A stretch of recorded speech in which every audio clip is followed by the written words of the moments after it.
Hey, how's it going, everybody? Charlie Wilson here, aka Sinister Charlie. Welcome back. Hi, hello. Good to see you again. We got the Florida man, that ended World War II, Marcus McDilda. I hope I said that right. You don't want to mess up that name. Yeah, I know nothing about this. I know about Florida. Everybody from Florida says it's great, but they don't want you to move there. That's what I know about Florida. But yeah, we got Fatty Electrician.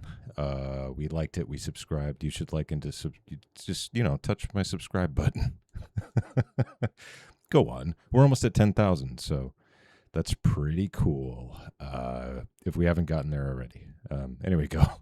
I'm telling you right now, it's not clickbait. I will lay out the case that a Florida man BS'd his way into convincing the Japanese to surrender, and I'll probably end up ranting about communism along the way. All right, well, I'm ready for that. Quack. Today we're talking about Marcus Elmo McDilda, a 23-year-old P-51 pilot that was shot down over Japan, and in order to save his own life, proceeded to lie his ass off so much and so well that he was labeled a very important person by the Japanese government, flown to Tokyo, and interviewed by one of the heads of the Japanese nuclear programs. Through a string of events, his web of lies penetrate all the way to the chambers of the Japanese Supreme War Council. I don't like lying to the Japanese, but sometimes you have to, I guess. I don't know. While they're discussing whether or not Japan should surrender. And it is here that they become, at a minimum, a contributing factor in their decision, if not the straw that broke the camel's back. And we're going to get into it right after a word from our sponsor. This video is brought to you by Supremacy World War III, a free-to-play online PvP strategy-based game available on mobile and desktop. It is based on a World War III type scenario where you can pick your gun weapon system.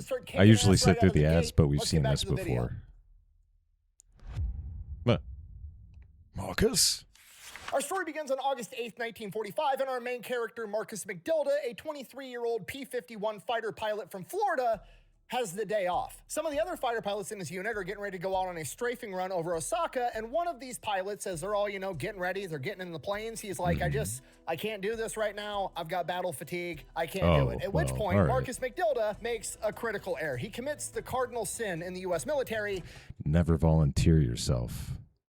In the Navy, it's never again volunteer yourself. See, because Navy. He volunteers. There you go. Thank you.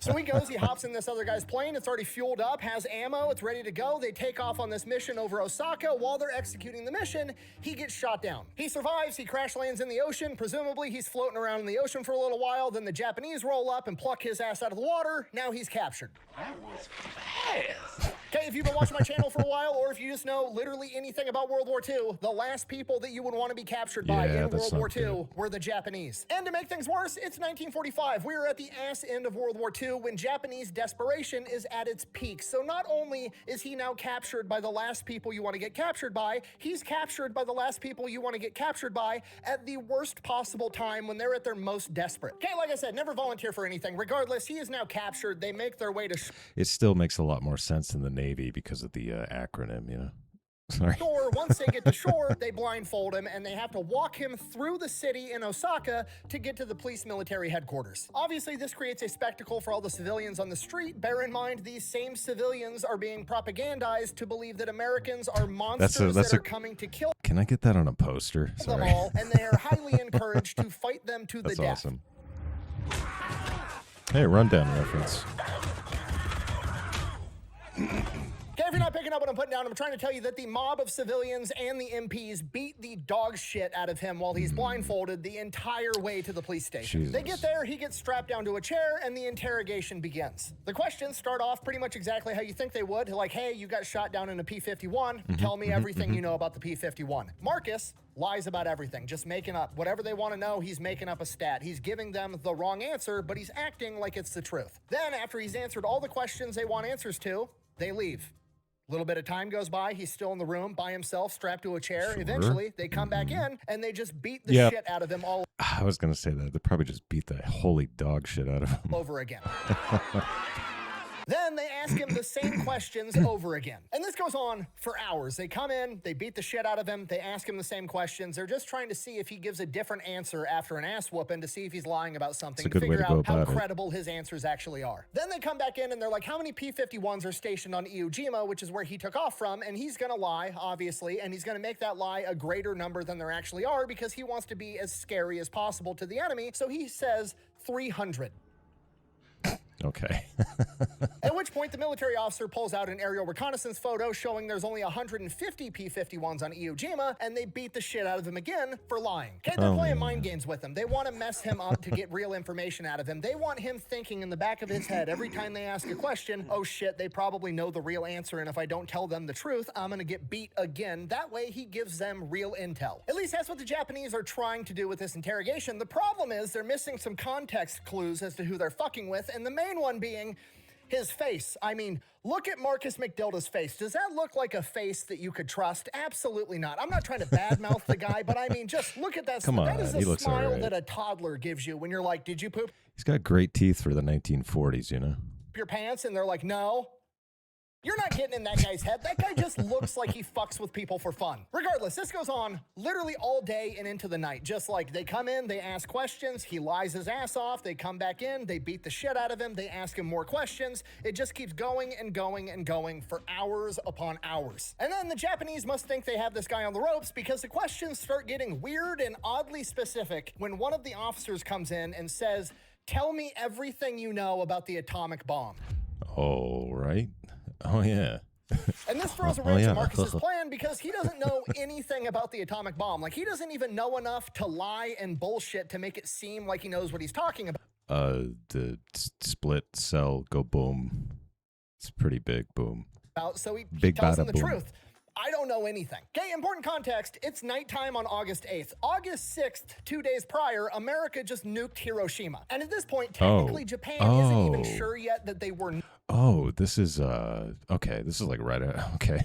nuked. I mean, obviously they knew they were hit with a massive bomb, but they didn't know if it was an actual nuclear warhead yet or not. They had their nuclear engineers out at Hiroshima sifting through the rubble, trying to determine if it was in fact a nuclear weapon, and America had figured out how to do it. And the scientists would confirm that it was a nuclear bomb by August 9th, but at this point, they don't know that yet, so the Japanese are looking for literally any intel whatsoever, even if it's just him confirming that, yeah, that's insane because that the first bomb wasn't enough. Then they had to do Nagasaki. It's wild.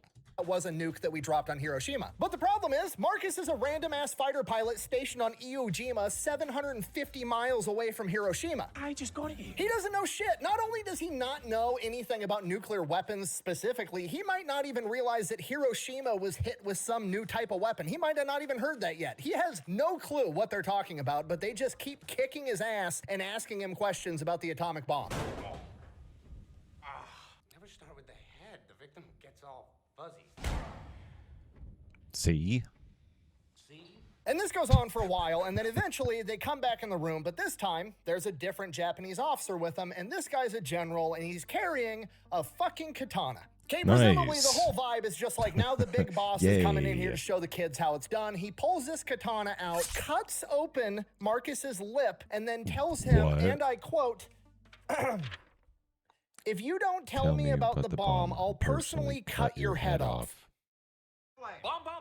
Bombardier. You gonna arrest me? So now Marcus is sitting there, still strapped to the chair, bleeding everywhere. He's got this new gash in his lip, bleeding.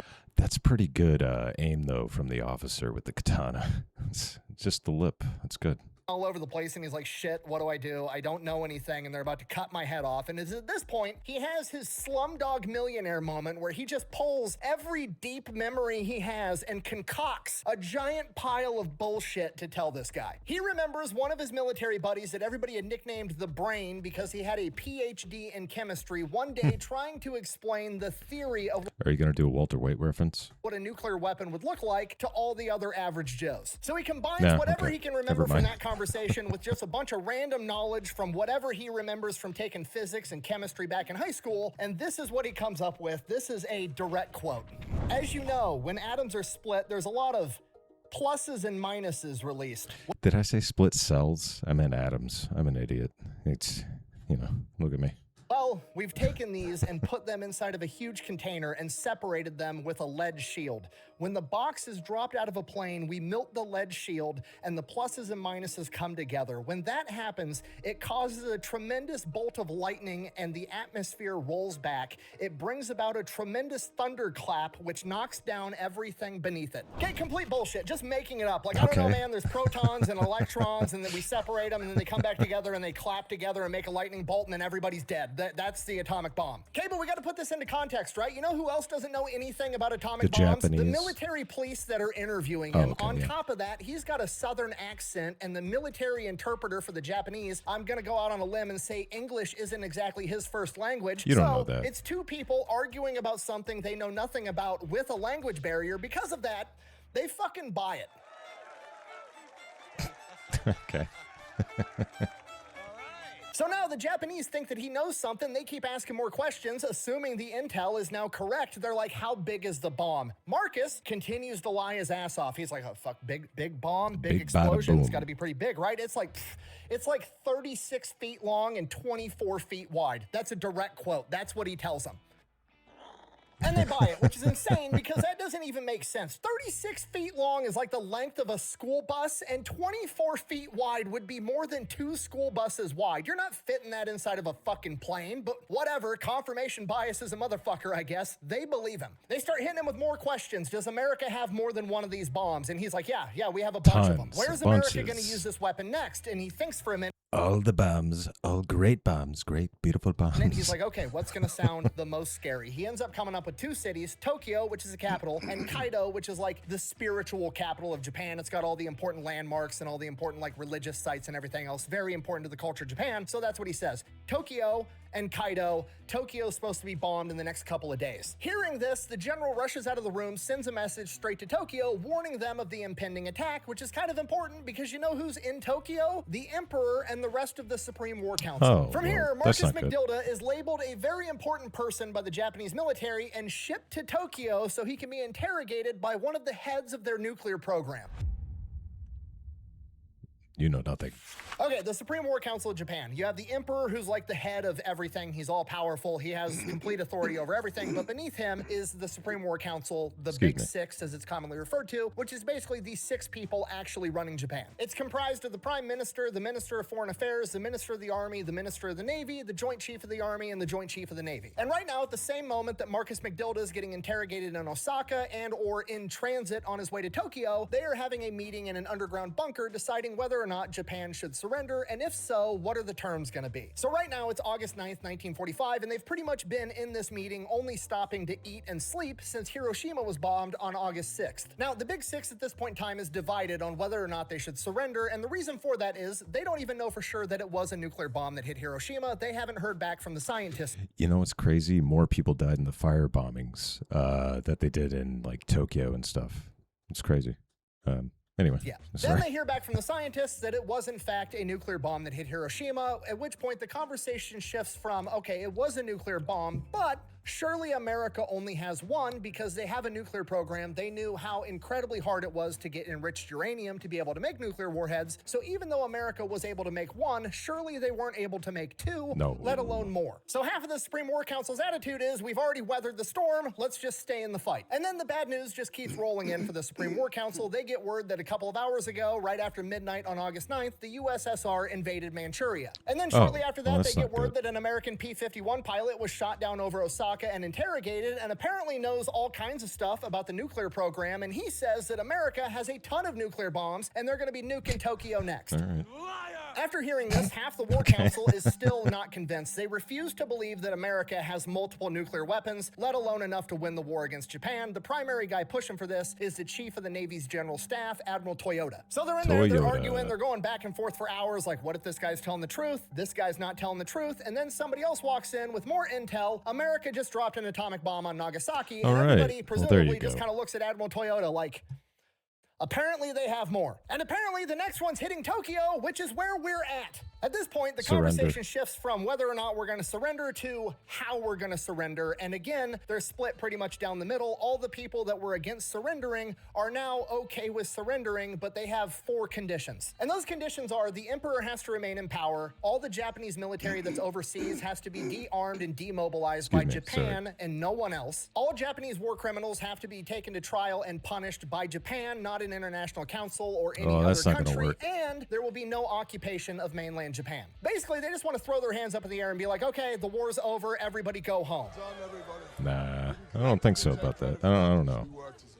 Which would be the best possible outcome for Japan. So why are the other 3 people on the Supreme War Council voting against it? Well, it's because they're realistic and they know that's never going to happen. America's not going to let you be like, okay, the war's over, everybody go home, and then you go back to Japan, nobody gets in trouble, and then you rebuild your military and try to Pearl Harbor us again. Like, it's just unrealistic. Don't Pearl Harbor us again. America had already issued the Potsdam Agreement last month in July, which basically said Japan's going to have an unconditional surrender, and that's the only way that this war is ending.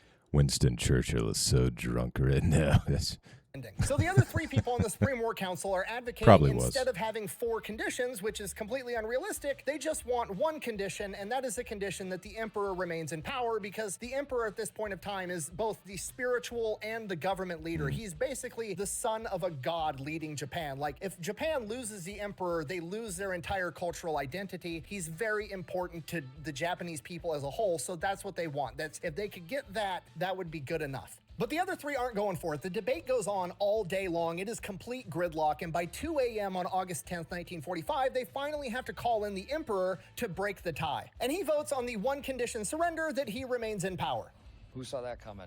Well, I did. And that's that. Japan is now surrendering on the singular condition that the emperor remains in power, and shortly after that, later in the morning on August 10th, 1945, Douglas McDilda finally makes it to Tokyo and is interviewed by somebody in charge of their nuclear program. He walks inside this interrogation office. There's a civilian there. He's got on a suit, a tie. He introduces himself, and he's like, I'm a graduate of City College in New York. I'm most interested in hearing your story about the atomic bomb. So Marcus gets on his lion face and repeats his line of bullshit that he told to the military police, and within like 2 minutes, this nuclear engineer is just like, you don't know anything about this, do you? No, nothing. I literally just made it all up so they didn't cut my head off, which is what they said they were going to do.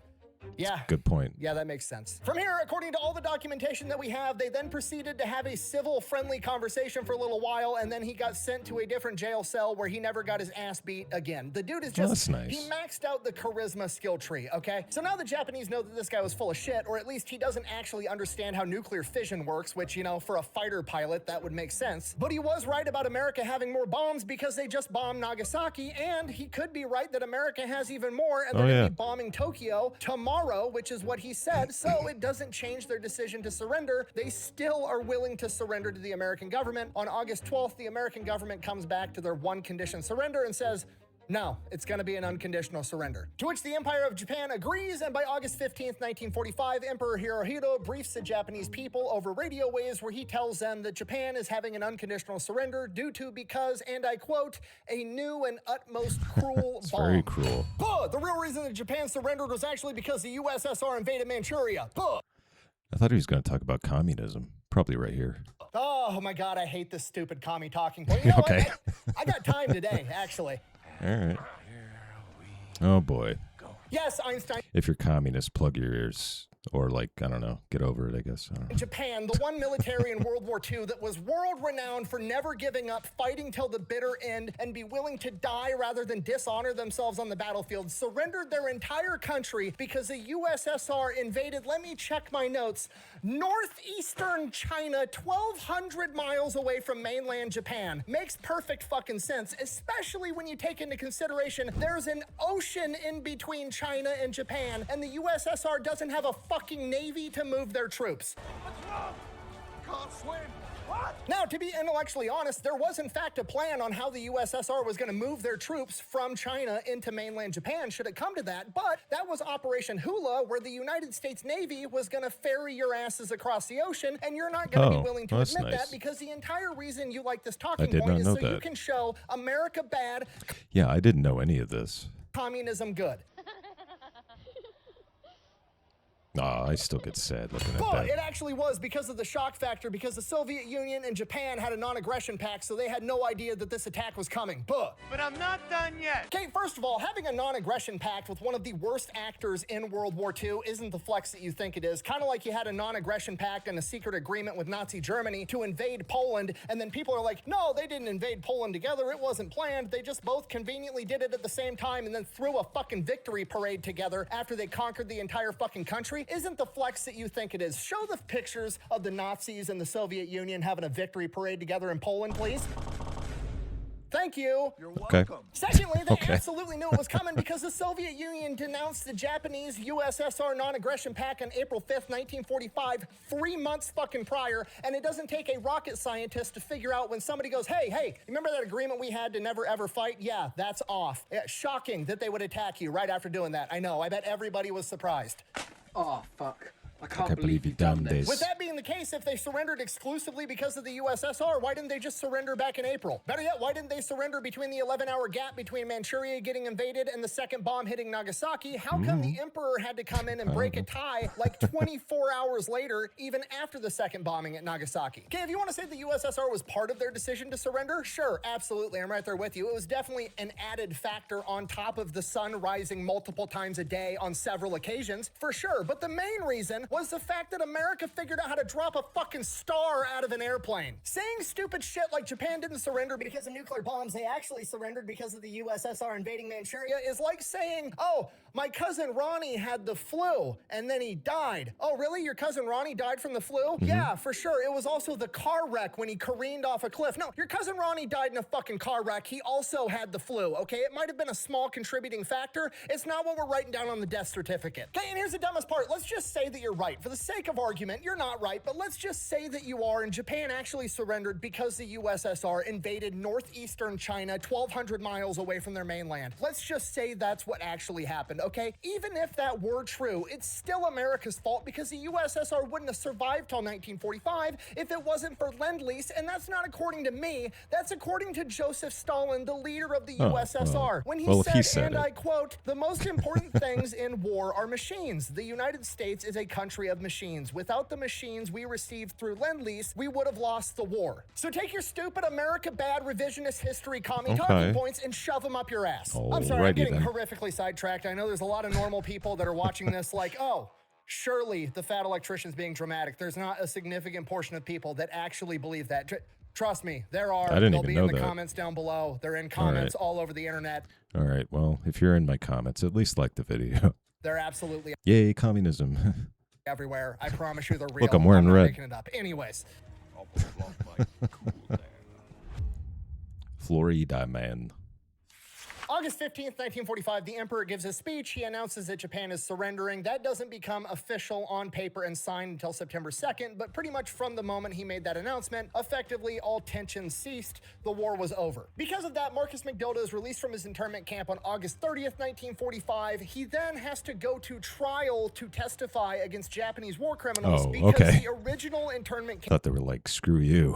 that he was captured at in Osaka. He is one of only 2 airmen to survive that internment Looking camp good. because after the Emperor announced his surrender, the man in charge of that internment camp elected to have all of his POWs executed. So while being able to say that Marcus's lies contributed to the Japanese surrender is speculation at best, it is an absolute fact that it, at a minimum, saved his own life, which is why he is commonly cited as a case study example as to why and how torture doesn't work, because believe it or not, people that are about to get their heads chopped off will say literally anything they have to not get their heads chopped off. Shocking, I know. Regardless, after World War II, Marcus McDilda would return home to Florida, he would marry his wife, they would have 3 kids, and he got to live happily ever after. And that is the story of how a 23-year-old Well, it didn't end sadly, so that's good. That usually happens in these videos. P-51 pilot, aka the Florida man of World War II, created an elaborate lie to save his own life, and that lie created a piece of intel that America was going to nuke Tokyo and had a bunch of more nuclear weapons, and through a weird twist of fate, that exact piece of intel made it into the Supreme War Council of Japan's chambers at the exact moment that they were debating on whether or not America had more nuclear weapons, and it may or it may not have pushed them over the edge and forced them to surrender. Thank you for watching. Best way to support You're the channel is go welcome. buy some merch. I do have a maybe drink shirt. some Echelon. All that's available over at thefatelectrician.com. Quack bang out. Beep bop boop bop. He was a Florida man, and he I'm lied. telling you, you have to follow the cardinal rules of the military. Never stand when you can oops. sit. Never Sorry, this thing's doing something. There we go. Sorry, that happens every once in a while these days. Sorry. sit when you could lay down. Never be awake when you could be asleep. And never volunteer for anything. There you go. Yeah, Florida man, if you're gonna die, you should lie so you get away. Probably not, but I don't know. This is going on for too long. Oh, okay. Oh, well, just that. Anyway, World War III or whatever, which is, soon. Soon. Yeah, there you go. Thanks for watching. I didn't, know any of that story. I didn't know about the communism thing. I must have just, maybe I'm not on the internet enough these days, and I don't really give a shit. I just, I don't know. Anyway, thanks for watching. I really appreciate it. Please like and subscribe down below. It does help the channel. Makes me feel real good inside. Anyway, I think I'm getting sick. Thanks. I appreciate it. And bye.